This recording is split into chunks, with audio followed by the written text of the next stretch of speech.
Good evening. Thank you for braving these continuing weather changes. Yes, we were from balmy 12 yesterday down to balmy under 12 or whatever it is, minus 12 today. It is not Regina. We've been expressing our gratitude about that. So welcome to the 2013-2014 Lectures in Catholic Experience. My name is Christina Vanine. I'm a faculty member here at St. Jerome's University in the Department of Religious Studies, and I'm the coordinator of this year's lecture series.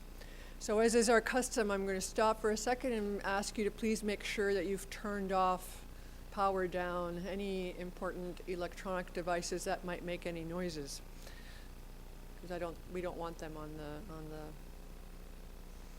podcast. That's the word. Thank you. Tonight's lecture in cultural history was established by the friends and family of Laurence Cummings, a professor of English at St. Jerome's University from 1962 to 1972. When he moved to the University of Waterloo campus as a professor of English and architecture, Larry founded the Cultural History program at the university's School of Architecture. In 1979, Cummings received a province-wide award for excellence in teaching from the Ontario Confederation of University Faculty Associations. As Rick Haldenby, the director of the School of Architecture, who is wonderfully with us this evening, has said, Laurence Cummings was the man who believed before anyone else that Waterloo could be one of the most original, scholarly, and creative schools on the continent. Larry made ideas live. He drew maps that turned into chaos, but still made the most extraordinary connections. His mark is still now, and will always be, on this school. And to this day, the Bachelor of Architectural Studies retains culture as one of its 4 thematic groups of courses. As the University of website talks about it, Waterloo is the only school of architecture with a cultural history stream of courses that treat architecture as a cultural practice. Through these courses, students are exposed to works of history, philosophy, literature, and visual art, so that their architectural creativity takes place against a background of broad humanistic study and cultural history. And what's wonderful is that this program has an opportunity for students in their 4th year to spend a term in Rome, so that the relationship between culture and history becomes part of their real life experience. Given the uniqueness of cultural history in architecture, it is especially fitting that the internationally acclaimed architect George Baird is with us this evening. George is Emeritus Professor of Architecture and the former Dean of the John H. Daniels Faculty of Architecture, Landscape and Design at the University of Toronto. And he is the founding principal of the Toronto-based architecture and urban design firm Baird, Sampson, Newart Architects, which has won numerous design awards and Governor General's awards. Mr. Baird is the author and editor of numerous books, including Meaning in Architecture, written with Charles Jenks. His latest book, Public Space, Cultural Political Theory, Street Photography, was published by Sun Publications in 2011. Also in 2011, he received an honorary degree in engineering from the University of Waterloo. Most recently, he was selected as the 2012 winner of the Topaz Medallion from the American Institute of Architects and the Association of Collegiate Schools of Architecture. When George received the Royal Architectural Institute of Canada's Gold Medal in 2010, Bruce Kurabera, founding partner of Kurabera Payne McKenna Bloomberg Architects, said of him, George's teaching and writing gave my generation a way of thinking about architecture as a gesture within a social and cultural context. His early focus on the formation and construction of the public realm as one of the urgent projects of architecture and urbanism had an indelible impact on the way we all look at the world. So please join me in warmly welcoming George Baird to speak to us tonight about the impact of the concept of utopia on our understanding of the meaning of human agency. Welcome, George.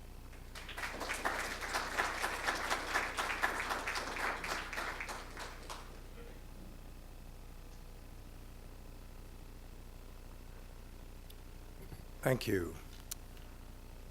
President Bergman, Professor Vanni, colleagues from Waterloo Architecture, ladies and gentlemen, I'm pleased to be here. It's always a special pleasure to be invited to deliver a named lecture because it actually establishes a kind of historical and conceptual continuity. I was saying to Rick Haldenby earlier this evening that I have no recollection of ever having met Larry Cummings, but I know that I wouldn't have been asked to give this lecture if it hadn't been thought that I was an appropriate Cummings lecturer. And certainly what I've heard tonight about Professor Cummings suggests that we have more than a few things in common. So again, let me just say how pleased I am to have received the invitation to make this presentation to you. I should also say that this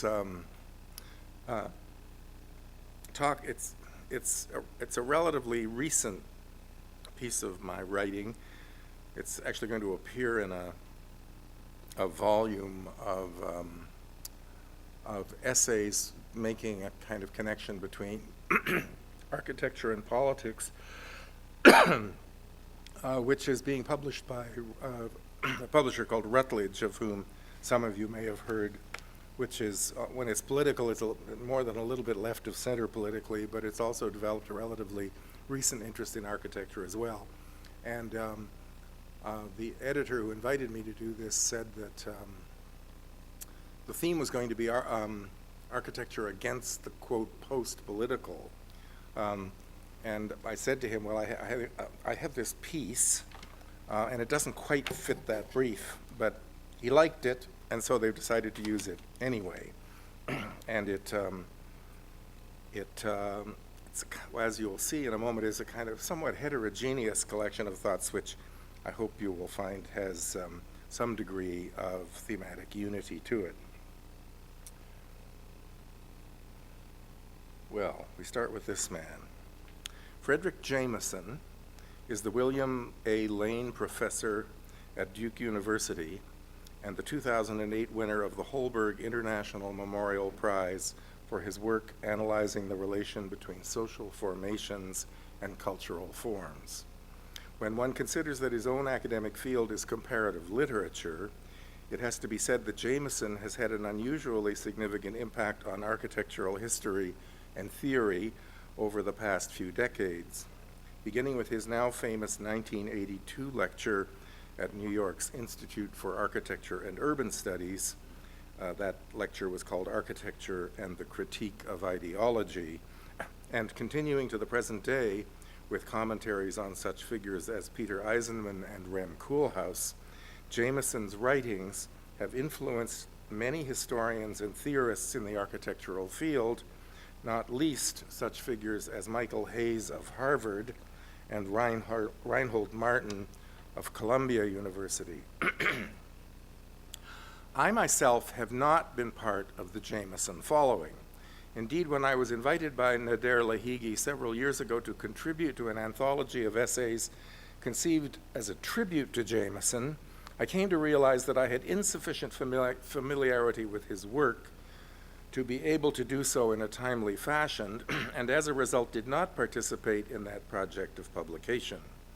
Indeed, up to that time, based on my limited reading of texts of Jameson, most of them ones explicitly referencing architecture in one fashion or another, I found myself first puzzled and subsequently irritated by the recurrent invocation of the concept of utopia, typically relatively late on in the development of Jameson's arguments in the respective texts in question, subsequent to his various iterations and explanations of the implacable grip of late capitalism on the world. Utopia tended to appear as a qualifying indication of the continuing presence, if not a readily accessible one, notwithstanding that grip, of a more hopeful alternative political possibility. But in connection with his invitation to contribute to the anthology he was assembling, Lahigi encouraged me to read a text of Jameson's that was earlier than any I had looked at up to that point, and that preceded his writings on architecture and urbanism. The text in question was The Political Unconscious from 1981. Reading it significantly deepened my view of Jameson. I found it a magisterial and, to my mind, an ecumenical survey of literary theater from Joseph Conrad through Claude Lévi-Strauss and Northrop Frye to Paul Ricoeur. All this, admittedly, through the lens of Jameson's own Marxist frame of reference. Interestingly enough, in reading the book, I even learned something of the intellectual background of my Harvard colleague of long standing, Michael Hayes. I knew that Hayes was an admirer of Jameson, but reading The Political Unconscious made clear to me the origin of Hayes' distinctive reading of the concept of ideology as framed by the French Marxist philosopher Louis Althusser. For there, in a lengthy excursus by Jameson, was the articulation of precisely that conception of ideology that I had first learned at Harvard from Hayes.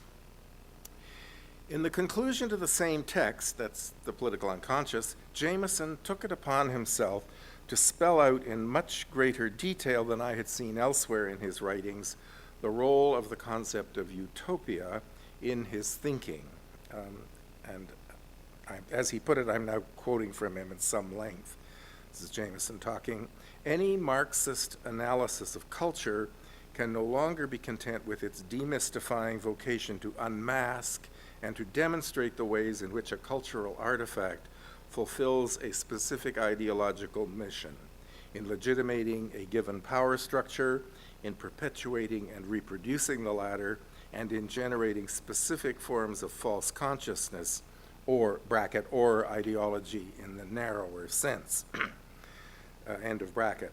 It must not cease to practice this essentially negative hermeneutic function, bracket, which Marxism is virtually the only current critical method to assume today, end of bracket again, but must also seek through and beyond this demonstration of the instrumental function of a given cultural object to project its simultaneously utopian power as the symbolic affirmation of a specific historical and class form of collective unity. It's 1981, remember this is written. For Jameson, quoting again, a Marxist negative hermeneutic, a Marxist practice of reading analysis proper, must in the practical work of reading and interpretation be exercised simultaneously with a Marxist positive hermeneutic or a decipherment of the utopian impulses of these same still ideological texts, end of quote. In short, Jameson's complex construct of ideological critique is itself quite Althusserian. One of the other implications of that for his thinking is that, quote, active lucidity about ourselves, to use his terminology, is not possible for the individual human subject. Accordingly, earlier in the same text, he took pains to dismiss the possibility of, quoting again, a vision of a moment in which the individual subject would be somehow fully conscious of his or her determination by class and would be able to square the circle of ideological conditioning by sheer lucidity and the taking of thought. In the Marxian system, only a collective unity, whether that of a particular class, the proletariat, or of its organ of consciousness, the political party, can achieve this transparency. The individual subject is always positioned within the social totality. End of quote. Now, as this citation, the one I've just concluded, makes clear, at least as of 1981, Jameson's Marxism followed party lines rather strictly. More recently, I came to understand the perhaps even greater magnitude of the influence of Jameson on Reinhold Martin, historian and theorist at Columbia University. Martin recently published a collection of essays entitled, significantly enough, Utopia's Ghost, Architecture and Postmodernism Again. But what was most significant for me was my gradual realization, as I worked my way through Martin's book, of the extent to which his critical method followed that of Jameson. It was not the form of ideology critique which was disconcerting.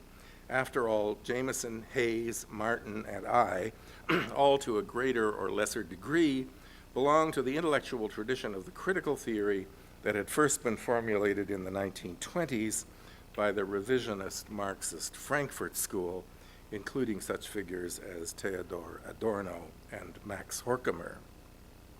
Indeed, reading Martin's text, I realized how useful a Jamesonian model of such critique had been for him in his previous books, as well as in the impressive account of Union Carbide projects in this one. This is one of the two of the essays in the book of Martin's that I'm referring to here discuss the architectural design of the corporate headquarters of Union Carbide, first in central Manhattan and then subsequently in suburban Connecticut, in conjunction with the dreadful explosion at the Union Carbide factory in India in which so many people were killed.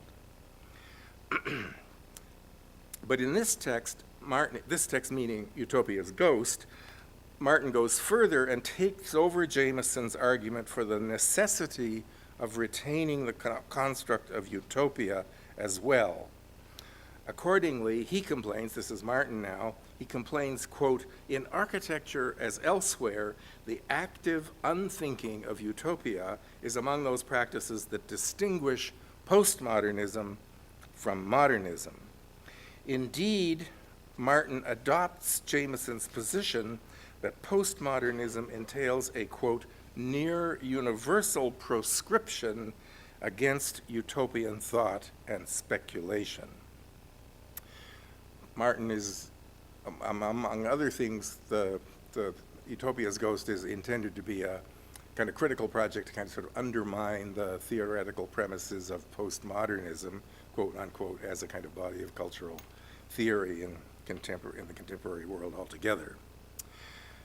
And this stance of Martin's leads him so far into Jamesonian negation that in the concluding chapter of the book, he is impelled to discourage a statement made by, this is at the group of architects, many of whom actually turned out to be quite consequential figures in past decades, particularly in European architecture, Matthias Ungers, Rem Koolhaus, Peter Reimann, Hans Kohlhoff, and Arthur Ovaska about a 1977 project they jointly undertook called Cities Within the City, in a project focusing on Berlin.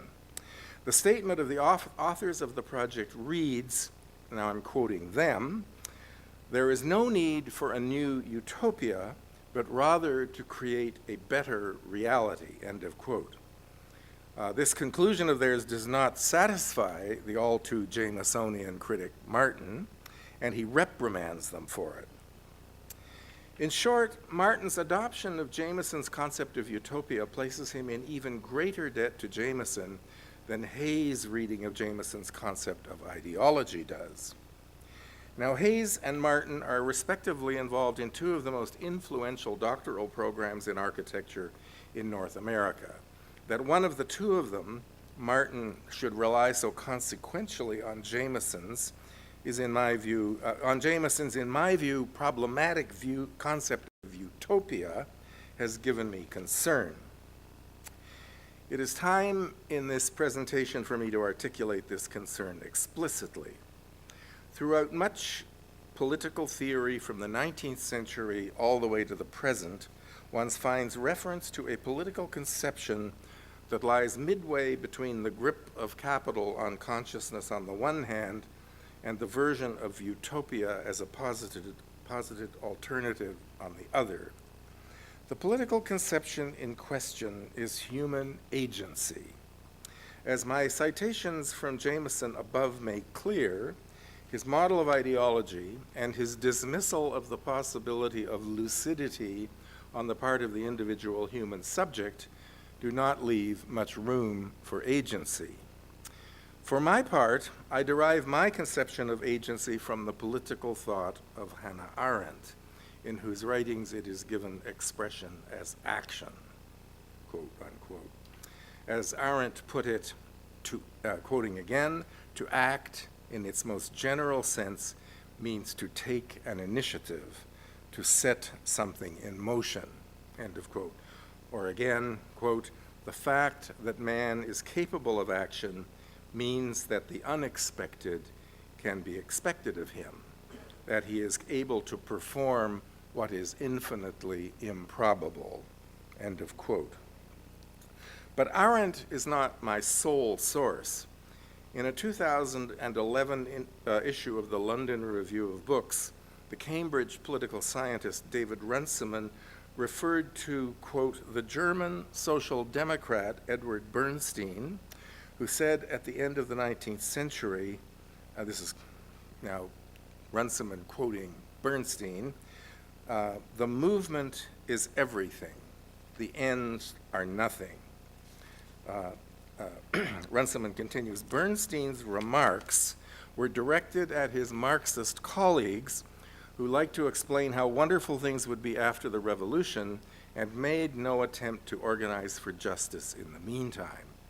Bernstein thought that they were frightened of democracy because it was too messy, and as a result were squandering the chance to improve people's lives, preferring to wait for a future that would never arrive, end of quote. Now, it is beyond the scope of this presentation of mine to fully articulate the varied nuances of emphasis within different strands of revisionist Marxist theory in respect to agency from the late 19th century to the present, most especially in the wake of the deliberations of the various protagonists of the Frankfurt School. Still, it does seem to me that any intellectually adequate political theoretical stance for our times must necessarily take greater and more considered account of the phenomenon of agency than Jameson's ideology critique is able to do. Indeed, it is even possible to note to detect some notes of equivocation in Jameson's own writings in this regard. Notwithstanding the obduracy of the passages from the political unconscious that I have cited above, in his subsequent text, Architecture and the Critique of Ideology, he can be seen to ruminate in regard to the relative degrees of local political success attained by so-called red communes, such as existed in the 1970s in certain Italian cities, such as Bologna. In that text, he even entertains the possibility that some promising manifestations of a new political order might even be possible in such enclaves within the overall hegemonic capitalist system. Action, then, might have been a conceivable possibility for the citizens of such communes. Jameson even concludes that essay with a conciliatory nod to political speculations of Henri Lefebvre and Antonio Gramsci that are considerably more open to consideration of agency than his own are.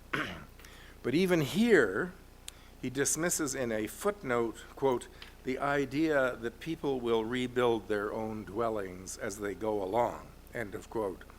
A dismissal that is very consequential given the direction of argument that this presentation of mine is about to take. For my part, I would say that it is not difficult to draw a line of intellectual lineage distinct from that of Jameson, this one from Bernstein to Rosa Luxemburg to Hannah Arendt. Indeed, it is interesting to note that Arendt herself had a mid-career change of heart in regard to the possibilities of agency in human affairs.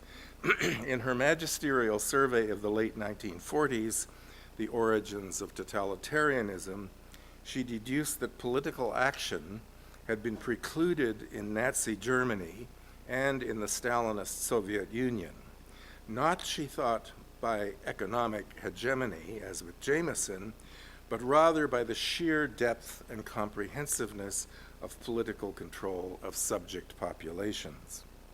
As a result of this conviction of hers, she was caught off guard by the 1953 rebellion of workers against the Ulbricht regime in East Germany and by the 1956 revolt against Soviet occupation in Hungary.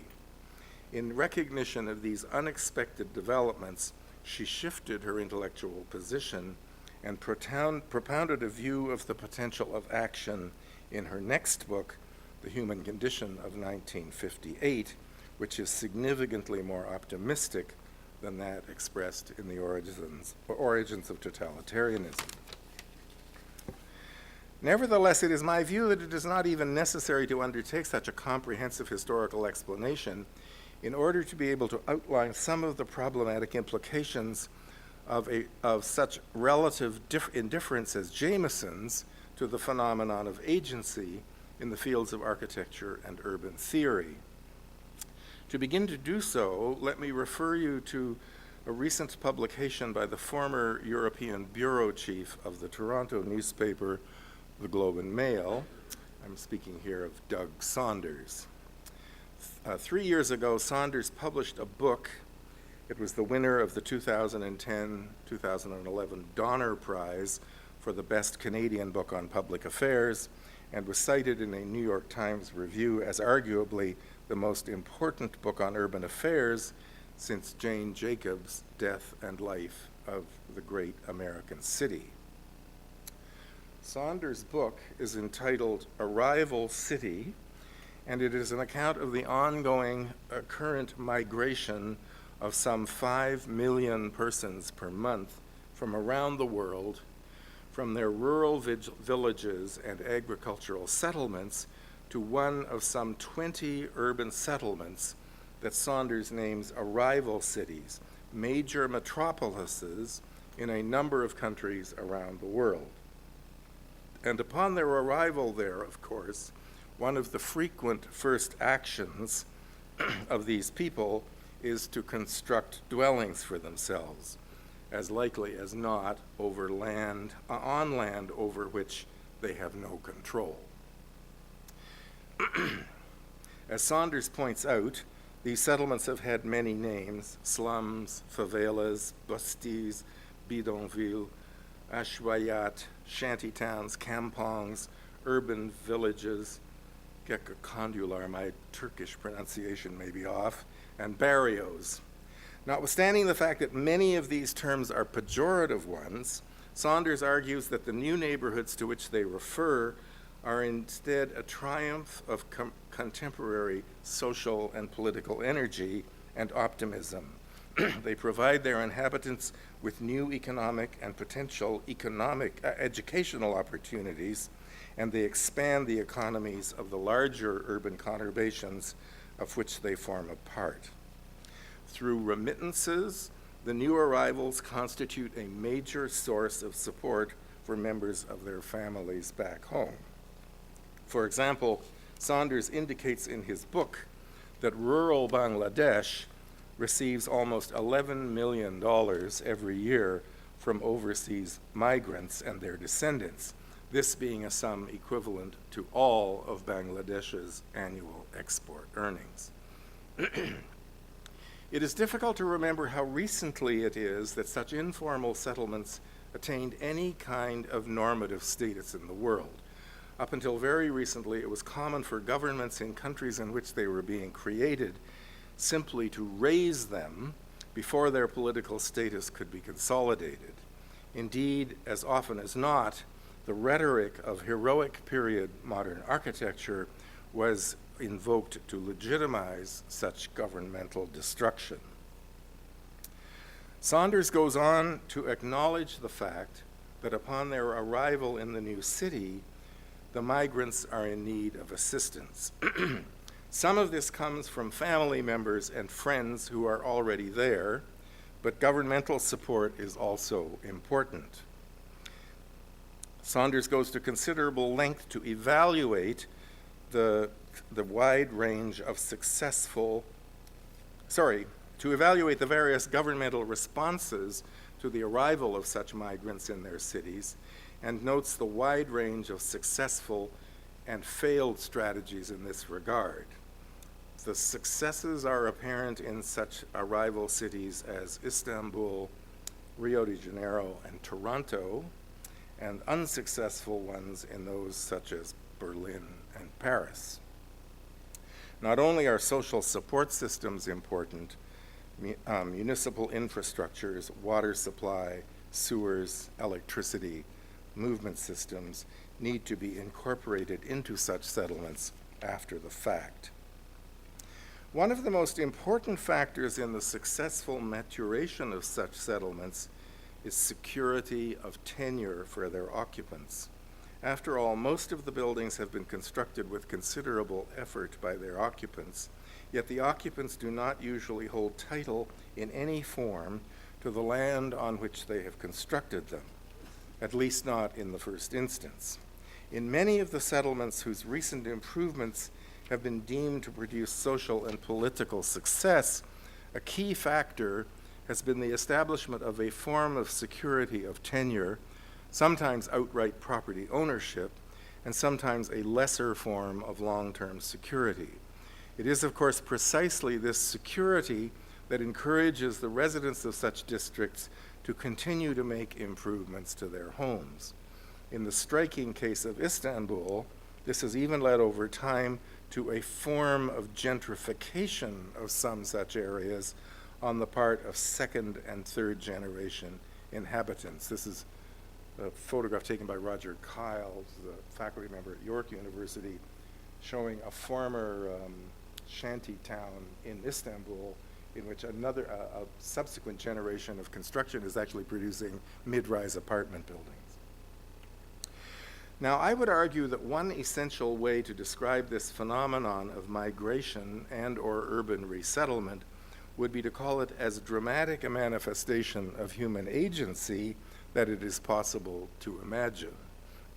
These persons may not have succeeded in achieving a perfectly active lucidity, to use Jameson's term, in respect to the overall conditions of their existence, but they have surely succeeded in transforming their lives, as well as the lives of the members of their families, both those who have come with them to the arrival city, as well as in the original settlement back home.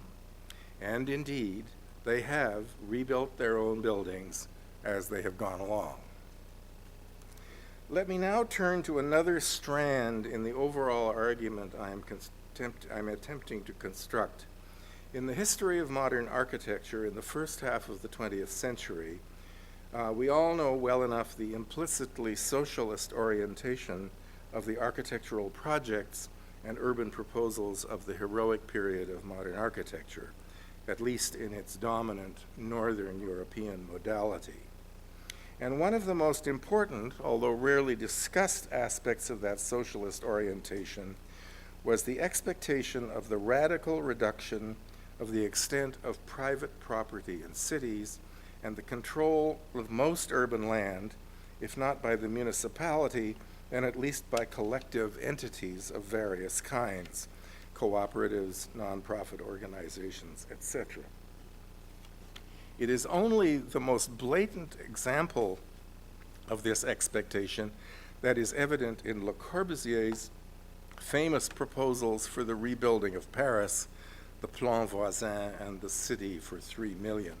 For the non-architects in the office, you're looking at, this is a model made by Le Corbusier in the 1920s. You're looking at central Paris. Actually, I told people I wasn't going to move around, but now I've discovered I'm going to. This is the Louvre. I recognize it here. So this is the Rue de Rivoli. This is the Ile de la Cité. So basically, this organized city of towers is built over top of most of what we would nowadays think of as the Marais, for those of you who know Paris. A fairly sweeping gesture. A more subtle case to my mind is the view of architects Candilis, Josick, and Woods as late as 1964 that their competition entry for the rebuilding of part of war-damaged downtown Frankfurt, here you're looking at it, so this is the dome on the right-hand side of the image, that their competition entry for the rebuilding of part of war-damaged downtown Frankfurt would, and this is their project. You have to rotate your view 90 degrees, so the dome in this case, as opposed to being at the right of the image, is actually at the top of the image.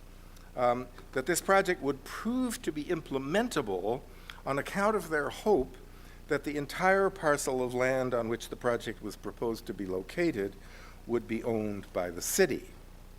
As Shadrach Woods put it, I'm quoting from him now, such a development, of course, would require some revision of existing laws governing public and private property, but the law is essentially reactive, and enough precedents exist to cover most of the cases involved here. Obviously, the scheme would work best if it were all in public ownership. The Frankfurt scheme, this is a fairly striking example, a fairly striking example of an architectural form which came to be known as a matte building.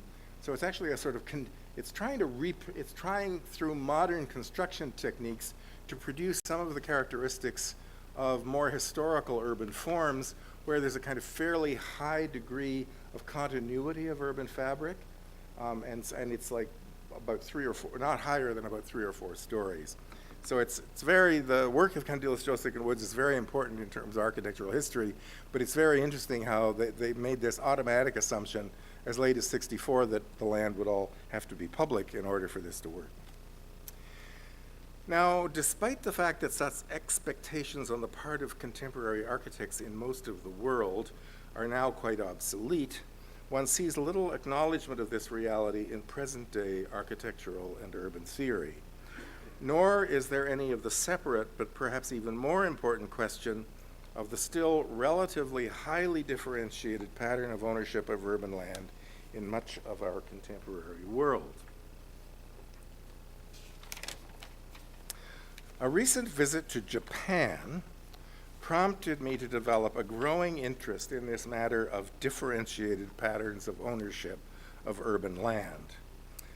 A Japanese architect colleague, Yoshiharu Tsukamoto, this is Tsukamoto together with his wife and professional partner, Momoyo Kojima. Tsukamoto has reported to me that he discovered as part of his own urban research on the city of Tokyo that there are some 1.8 million individual parcels of urban land there, and that each of these parcels are owned by no fewer than 1.7 million private individuals or groups. Now, there is no doubt in my mind that both of these extraordinary and unique phenomena, the typical multi-use building complexes which typify Tokyo, and very small buildings on very small parcels, contribute substantially to the particular urban character of Tokyo. Indeed, arguments have been made that they even define the form of urban redevelopment over time in that city. For example, in his recent book, Emerging Architectural Territories in East Asian Cities, Peter Rowe, this is my former boss at Harvard, Peter Rowe has argued that during his term of office, Prime Minister Koizumi of Japan saw this pattern of land ownership, highly differentiated one, as an impediment to the, in his view, necessary modernization of Tokyo's business districts. As a consequence, Koizumi introduced policies at the political level of the national government to counter local municipal opposition and to encourage such massively large-scale redevelopments in Tokyo as Shiodome, this is Shiodome you're seeing here, or Roppongi Hills and Tokyo Midtown. Roppongi Hills and Tokyo Midtown are both shown in this sort of axonometric diagram. Roppongi Hills to the left and Tokyo Midtown to the right. As it happened, Shiodome and Tokyo Midtown were built on exceptionally large parcels that were already in unified ownership. These are atypical Tokyo parcels. Some of them even public ownership. Tokyo Midtown, for example, was actually a former military barracks. Accordingly, it was not difficult for the national government to promote their redevelopment. On the other hand, Rowe reports that the Mori Building Corporation that built Roppongi Hills, the one to the left here, the Mori Building Corporation had to deal with 600 different landowners in order to assemble the land for its Roppongi Hills project, and even then had to agree to make some 400 out of the total 600 financial partners in the development project in order to secure their cooperation in making their land available for it. It is my sense that Tsukamoto and Kajima, whom I showed you a moment ago, would see Roppongi Hills as problematically atypical for Tokyo, and that they continue to be more interested in the ongoing contemporary evolution of the fine grain of micro-development that more commonly typifies that city. I show here two astonishing examples of this grain that I came upon myself in Tokyo. First is a so-called pencil building. That's what they call them in Tokyo, pencil buildings. Erected on a small parcel opposite the apartment that my wife and I were staying in Kagurazaka.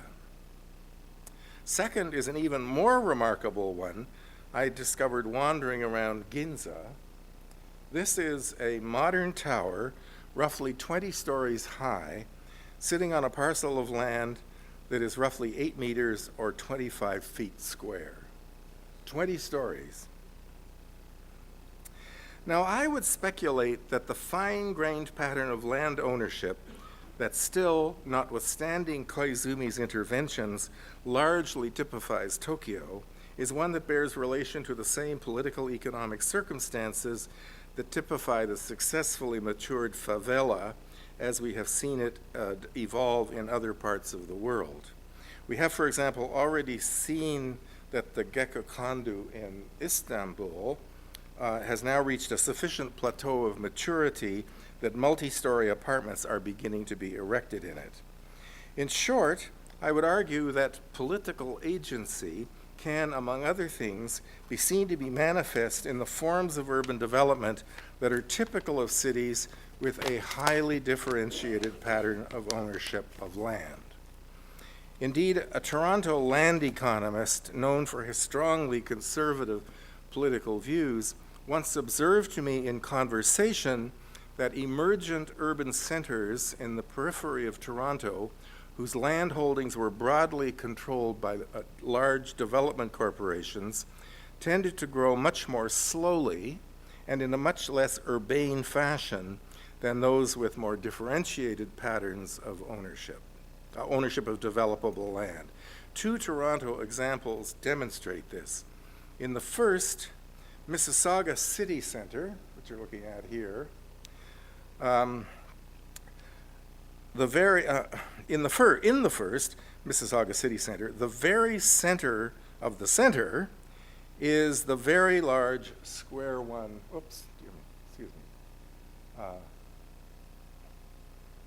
Square One shopping center. This is Burnham Thorpe.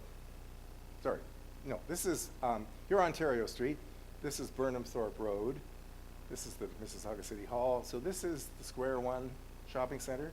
It's supposed to be the center of downtown Mississauga, and while you can see they are getting to have some significantly tall buildings in Mississauga, most of the center is parking lot. The second case is North York City Centre, an extensive stretch of high-density urban redevelopment along North Yonge Street in Toronto, encouraged over many years by the former mayor, Mel Lastman. The latter case exhibits a far more urbane density of development than the former. On the plane of political theory, then, we might conclude that the pattern of differentiated ownership of land in such cities as exhibit a high degree of it constitutes a sort of deep urban structure that facilitates agency in respect to small to medium scale historic urban transformation gradually over time. Indeed, it is possible to see the comprehensive public ownership of urban land foreseen by the architecture and urban ideas of the heroic period that I referred to a moment ago, and the large-scale corporate control of large areas of urban land in the contemporary world, such as is increasingly typical in advanced contemporary cities, as two sides of the same problematic coin. In neither case does a real property market exist. Only a relatively highly differentiated pattern of land ownership, such as in Tokyo, or at least long-term land tenure, can create that. So I would argue then that from the favelas of the contemporary world to the center of Tokyo, agency and the evolving forms of urban development that can be seen in both are closely interrelated phenomena. What is more, they are phenomena that cannot, in my view, readily be captured by a Jamesonian schema that manifests little interest in them. And not only that, the neo-avant-garde in architecture that has recently risen from the ashes of the postmodernism that so troubled Reinhold Martin tends to identify, as he also does, with the utopian aspirations of heroic period modernism. As I have already pointed out, one of the key features of that modernism was an assumption of the comprehensive availability of urban land for modernist urban projects and an indifference to the characteristic extant urban phenomenon of differentiated land ownership. The fact that this is such a basic premise of the period of this avant-garde is so nostalgic about has had a very curious and troubling consequence. Indeed, though that avant-garde has most typically behaved very apolitically, it has always been ready to make quite sweeping urban design gestures that ignore, or failing that, pretend to ignore, the circumstantial contemporary realities of differentiated ownership of urban land. This is a project of Tom Main for Berlin, in which you can see who owns exactly what has not stood in the way of his model making. And this is another example. This is Zaha Hadid, very famous contemporary neo-avant-garde architect, who has managed to make the whole city into a sort of sculpture. I mean, the seams that slice through these forms are meant to represent the distinctions between one building and the next one. And not only that, at the same time that this is true, this neo-avant-garde's most successfully implemented projects have depended on the support of clients that are either large corporations, such as Reinhold Martin has frequently criticized, I referred to Union Carbide earlier on, or hegemonic states, be they petrostates or authoritarian ones. This is Rem Koolhaas's project for the headquarters of CCTV in downtown Beijing. So it strikes me as more than a passing political irony that the absence of agency from Jameson's own thinking has contributed in a trickle-down fashion to the apolitical readiness of the current neo-avant-garde to work with some of the most hegemonic political entities that exist in the contemporary world in order to realize their projects. In this regard, it has taken, this project is by Rem Koolhaas, who, he's a very mercurial personality, which means, among other things, that he's actually managed to be on both sides of this argument at once. In this regard, it has taken an iconoclastic, renegade, sometime avant-gardist like Rem Koolhaas to observe as he did in his 2011 Chronochaos exhibition. It started at a Venice Biennale and then moved to the New Museum in New York. That as compared, this is Koolhaas's illustrated allegation, that as compared with their heroic period predecessors, the participants in present-day architecture's star system have, quote, traded power for celebrity, end of quote. In conclusion, I would call for a reconsideration of agency in contemporary architecture and urbanism, and for an increased recognition of its evident potency. Thanks very much.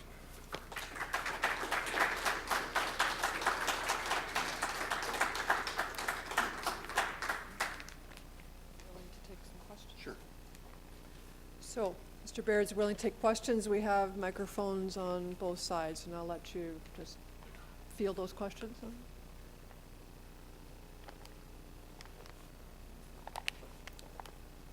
If there are any.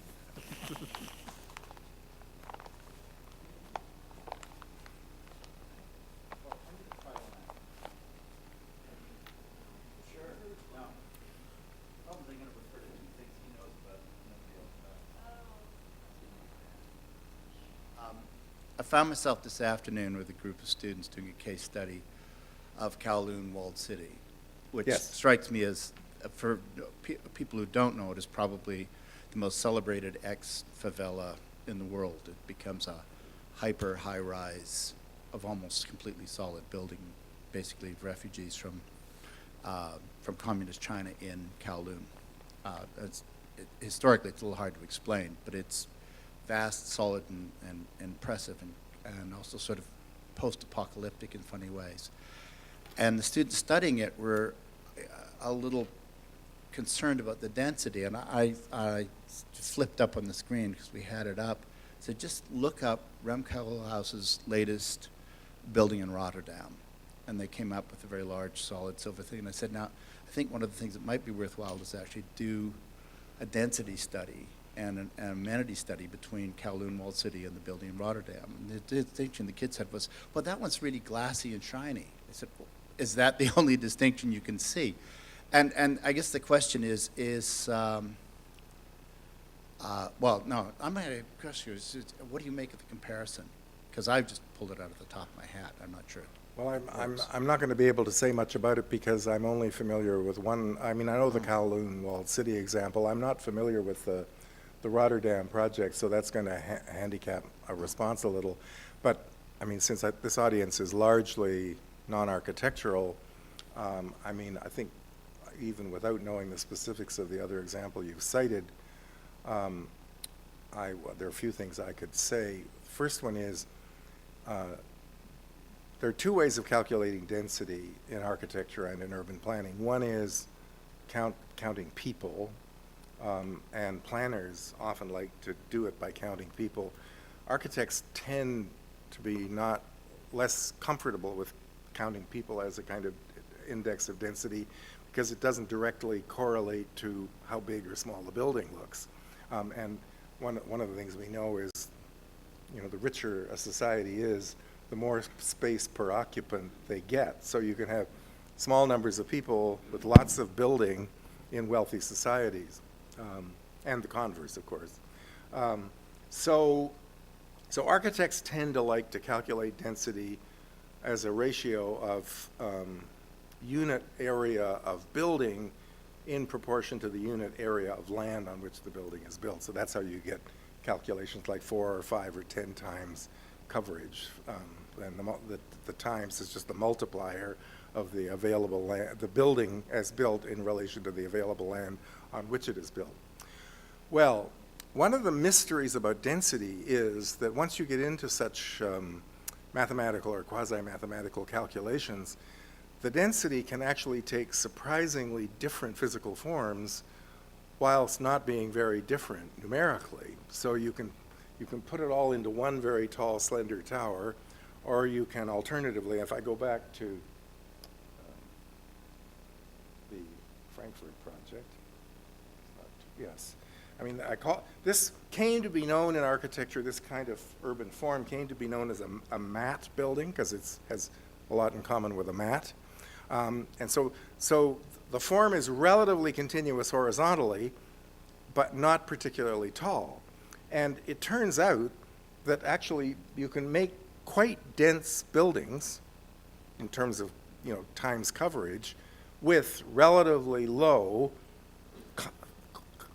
substantially compacted building forms, like this one. This is only 3 stories, so it's not that high, but it's probably, as compared with 2 or 3 towers built on the same area of land, you could probably build buildings 15 or 20 stories high, 2 or 3 towers, and it wouldn't be any denser than what you see here, even though it would be 5 or 6 times as tall. So this is a great kind of numerical, geometric mystery in architecture, and it's an extremely interesting one. So that's just a sort of a general commentary. So to tie that back to, I mean, Kowloon Walled City is, can I think accurately be described as a mat building that did not stop getting taller and taller. Now, at the end of the day, it's not all that tall, like, what, 8 or 10 stories, maybe? I see, okay. Right, so, all right, so it's not particularly tall, but as I said when I showed you this is only 3 stories. If you imagine that degree of density of solid building to open courtyards, but 5 times as high, then it gets a little claustrophobic in there. And Kowloon Walled City was very famous for being claustrophobic. It was actually kind of terrifying. And by the way, as we also now know from Yemen, there are these famous, 8, 10-story architecture buildings built out of mud, all right, in Yemen. So you don't have to have steel and concrete in order to get up to relatively startling heights. So, and again, Kowloon, because it was a squatter settlement, Kowloon Walled City wasn't made of steel or concrete either. And it was structurally unstable, so it was eventually demolished. So, I mean, you seem to be alleging that the Rotterdam example is, how does it relate? The Rotterdam example might be 40 stories high, and it appears to be solid, but same scale. Oh, really? Oh, I don't know. I don't know. And it has very narrow slots here. I see. So it's just an impressive, huge solid. Well, I must look it up. This is a recent Koolhaus has been, for the non-architects in the room, Koolhaus was the founder, or one of the founders, and for many years recently, the principal figure in a company called OMA Office. OMA is the acronym for Office of Metropolitan Architecture. But the other thing to be said about it is that, I mean, I have the impression that in recent times, Koolhaus is now almost as old as I am. We're not quite contemporaries, but close. And I have the sense that he's got a bit tired of it all.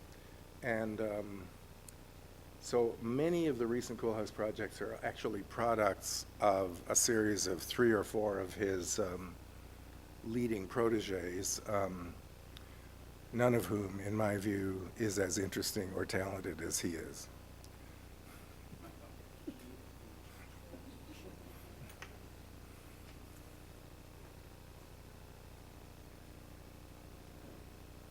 Anyone else? Maybe that's it. Oh, you're coming. Sorry, I'm sorry I didn't. Okay. Hi, I'm just interested to see how you were approached. You mentioned that some of the designer, when they're approached, they don't take account of the differentiating ownership and the sort of the finer grain of things. So how would you approach the design that to acknowledge or to account for or to encourage the differentiation?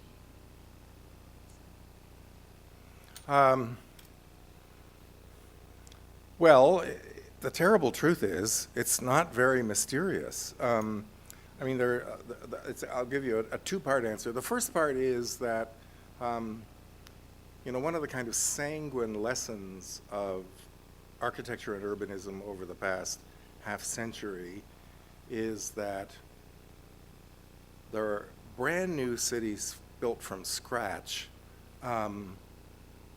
especially brand new cities built from scratch, remote from existing cities. From one point of view, you could call it a bad idea, but another way of putting it is that it's actually an impossible idea, because you can't build a brand new city far away from an existing city. Like, logistically, it's not possible, because just to take one basic point, you need workers to build it. And the workers have to live somewhere while they're building it, and they don't build it over. Unlike the squatter settlements I've been talking about, you don't build a new city like Brasilia or Chandigarh, in a couple of weeks. I mean, it takes a long time. So, and of course, what they discovered in Brasilia was there is the brand new cities being built, and beside it is the shanty town where the workers that are building it live while it's being built. And then, of course, after it's finished, quote unquote, the shanty town doesn't go away. It just becomes part of the city. So the very idea of making a brand new city off on its own as a kind of heroic utopian idea, it's actually impossible, just because of the logistics of construction. So this is already big food for thought. So if you kind of back off that kind of heroic ambition and decide, well, okay, we'll just make the existing city bigger, there are two ways you can do that. One is to make it denser by redevelopment or infill, increasingly popular as a strategy. The other way of doing it is to extend it on the edge. And extending it on the edge is, of course, a long-standing tradition of urban development, and it's done by plans of subdivision. You lay out roads, you take property, you divide big parcels of land into small parcels of land, and in an interesting socio-political situation, you would try to kind of kickstart differentiated land ownership by not selling too many blocks of the small parcels to the same people, but to a variety of people. There's a very interesting project, one of the most successful ones, that does this. The city of Amsterdam, which is an extremely interesting place in relation to the arguments I'm propounding here.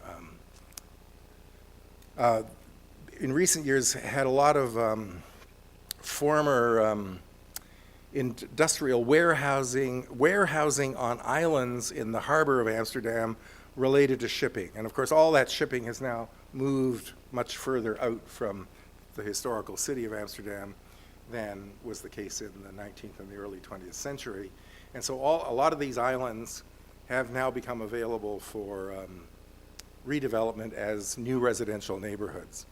And arguably, one of the most interesting ones, and I think it's one of the best pieces of urban design, this thing's now 15 years old, but it's still, more or less contemporary. It's called Borneo Sporenburg, and it's, the idea of it is by a Dutch landscape architect called Adriaan Geuze. And in it, he actually did, there are some large buildings, it's not all small buildings, but Borneo Sporenburg includes a whole series of small parcels of land which were only let out individually to individuals, and each one is made, each of those houses on those individual lots is made by a different architect. And so you actually have a heterogeneous city that's come into existence, in a relatively short period of time, but it actually looks like a real place. It's surprisingly convincing. So the way you can do it is by just dividing the land up, which is, of course, until development companies got to be so gigantic as they are nowadays, that's always the way the city was made bigger in the first place. So it's far from being a new technique. And the other way you can do it is by infill.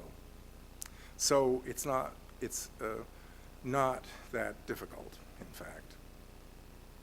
It's quite, well, there's a kind of wild card in this discussion, and I'm not completely sure what to make of it. The last time I was in Amsterdam, I was taken around by a friend, and he pointed out to me that under the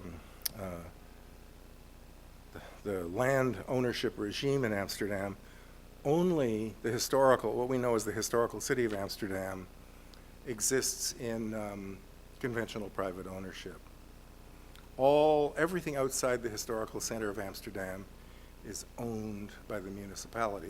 It's funny that you might think it's the Le Corbusier nightmare coming back again, except that the city doesn't try to develop it all. It actually operates with, cooperatives, housing companies, private companies, individuals. So and everybody, all the people who build the buildings in these parts of Amsterdam, modern Amsterdam, they don't own their land. They have long-term leases, and the long-term leases are like 50 to 100 years, which is long enough to establish sufficient security of tenure to actually have a number of the characteristics similar to differentiated land ownership.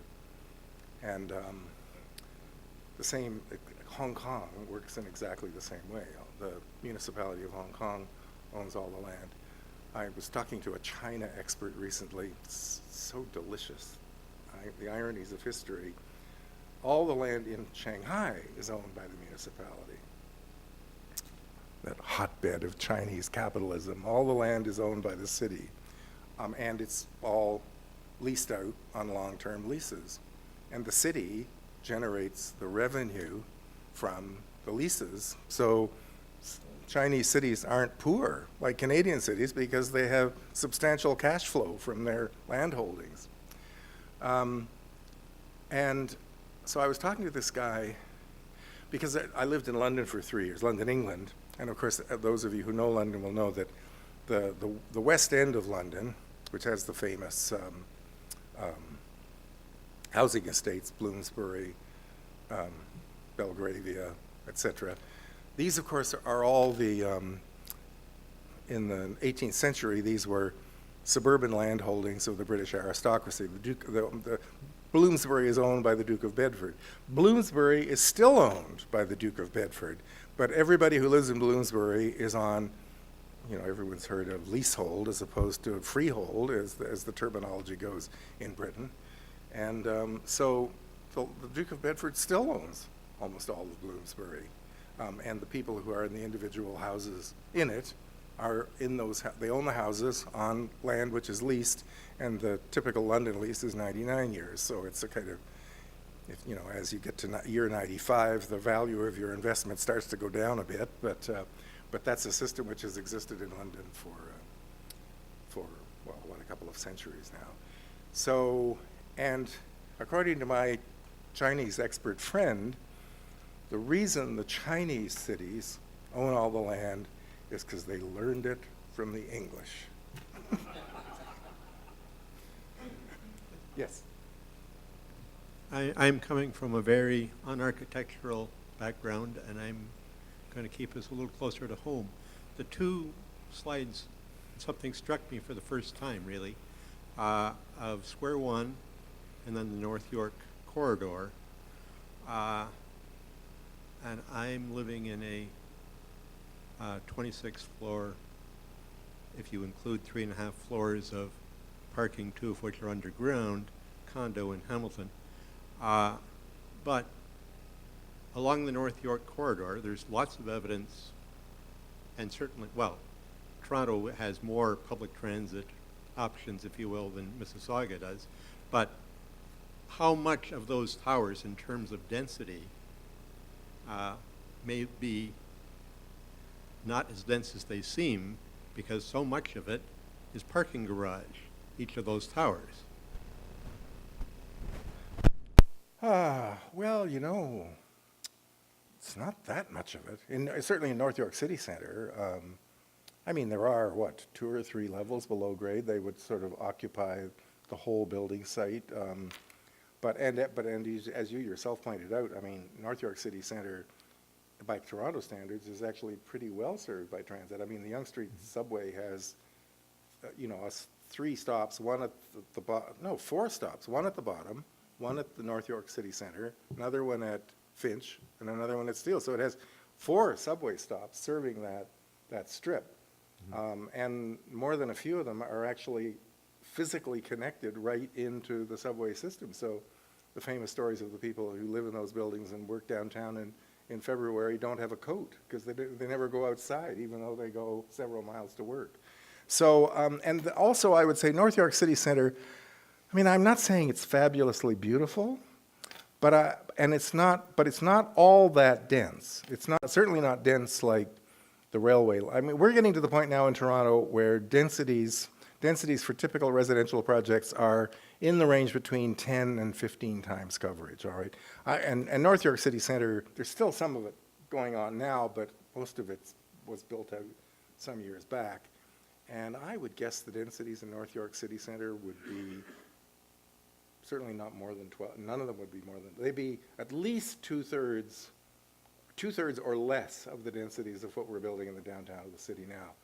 So, as I said, and because North York City Centre was not, it was kind of sort of induced development by, the fast-talking salesman Lastman, it's not a premier residential address. Like it's not, there aren't rich people living in North York City Centre. It's a middle class, the residential population is a middle class residential population. So it's serving the middle of the market. And, but it is not disagreeable to walk around in because there's a kind of interesting mix of residential and non-residential uses. There's an interesting mix of older buildings and newer buildings. And it's, unlike Mississauga City Centre, it's compact enough that you don't have to walk miles to get from one place to another. Not to mention, as we've already said, that it's got 4 subway stops serving it. Yeah. So, I would describe it as a surprisingly successful, humble piece of urban development. And Square One? Well, poor old Mississauga still isn't a city center. They keep trying, and they keep trying, and now they've got the Maryland Towers, which think it's helping them, but I don't know if people have seen the Maryland Towers. My cruel assessment is the Maryland Towers look better the further away from them you are. The way if you're right next to them, it's not very nice. They look terrific from Pearson Airport when you're waiting for your plane. Okay, should we let people go home? Oh, sorry. This might be short. Marx said that action was the first step in class differentiation and class identity. So if the group of architects that are kind of leading the pack right now and are the agents of architecture, what kind of class identification statement are they making?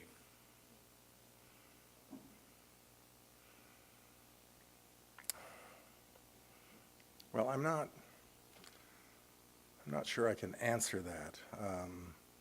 But I will say this, that the biggest difference between architects and sculptors is that architects don't decide what they're going to build. I mean, sculptors don't usually have, well, sometimes sculptors have clients, but most of the time sculptors decide what they're going to build, they build it, and then they try to sell it to somebody, all right? Architects don't do that.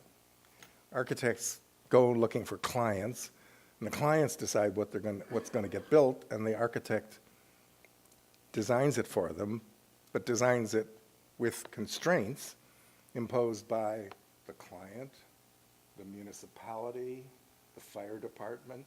I mean, on and on it goes. So architecture doesn't have the autonomy of those other art forms. And that means on the one hand, it actually has to be circumspect. On the other hand, to the extent that it does get built, it's enormously powerful because its power is subconscious. You know, people don't go around. That's why I'm very fond of the Walter Benjamin, the famous Walter Benjamin quotation, "Architecture is the prototype of a work of art which is appropriated by a collectivity in a state of distraction." And people, when people go to an art gallery, they go there to concentrate on the artworks. Right? This is partly why I, being an old person now, with a realistic sense of my attention span, I can only spend a certain amount of time in an art gallery, and then if I'm paying attention to the things I'm looking at, after an hour or so, I'm too worn out to do anymore. So there's no point in my staying and looking at 14 more masterpieces because I can't concentrate anymore. With architecture, the great thing is you don't have to concentrate. You just keep walking by. And that doesn't say it doesn't affect you. It just means you're not paying attention to how it's affecting you. That's why shopping centers make so much money.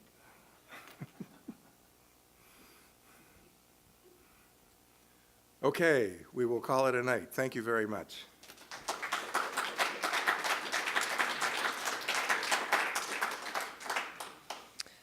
I'm now going to invite forward Robert Wilger, who's actually a graduate of St. Jerome's University, an early student of Laurence Cummings, and a retired professor of architecture, to come forward and formally thank our speaker.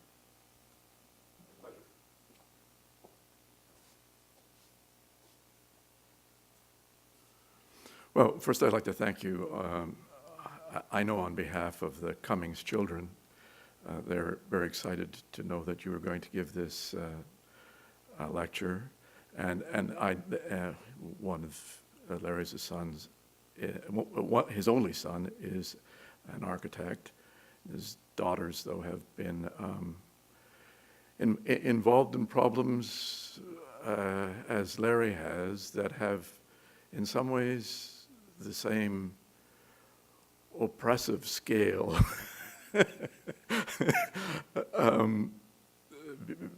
because Larry always asks, so how do we do moral good? How do we imagine a way to be a man or a woman of great good? And I think you make us come face to face with not just this, magisterial vision of a world of architecture that I have read Frederick James's Political Unconscious, that may really determine us, as he says, no matter how much you want to fight against it.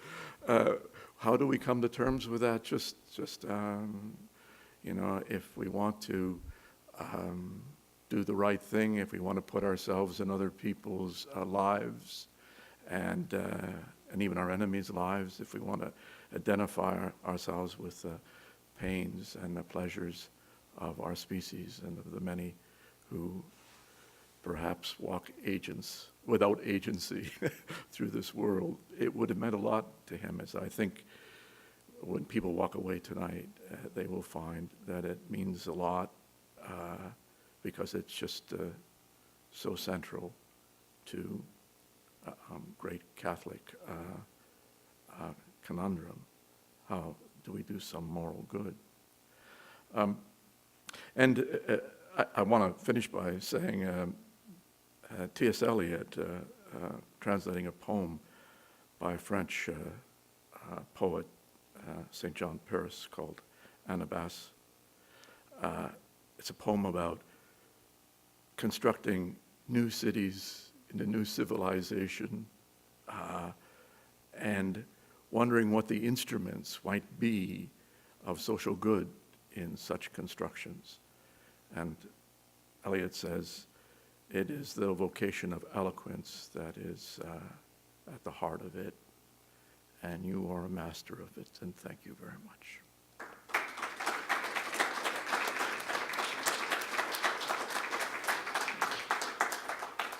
Thank you, Bob. A couple of more things before we finish up this evening. First of all, I want to remind you to sign up in the foyer if you would like to receive the latest information about our lecture series and regular emails about upcoming speakers. You can also let us know if you would like to hear about other lectures and events that take place at this university throughout the year. Secondly, every year this university is pleased to present a provocative program of speakers to the community. We're able to provide these lectures to the community at no charge, thanks to the generosity of partners and supporters. So if you would like to support the lectures, there are donation envelopes available on the chairs here in Siegfried, as well as in the foyer. And thank you so much to all who have given to us so generously. In case you missed it on your way in, on your way out, you should stop at our table of wonderful, fairly traded products. They're available for sale in the foyer, and we know what season this is, so you might want to visit there. There are wonderful things that our Social Justice Committee makes available to you. Finally, the next lecture in the series is going to be in the new year. It will be on Friday, January 24. Paul Litt will be with us to deliver this year's John J. Wintermeyer Lecture on Religion and Politics. Dr. Litt is an associate professor in the Department of History and the School of Canadian Studies at Carleton University, and he's director of the MA in Public History program there. He has worked for the Ontario Heritage Foundation and has been a policy advisor at the Ontario Ministry of Culture.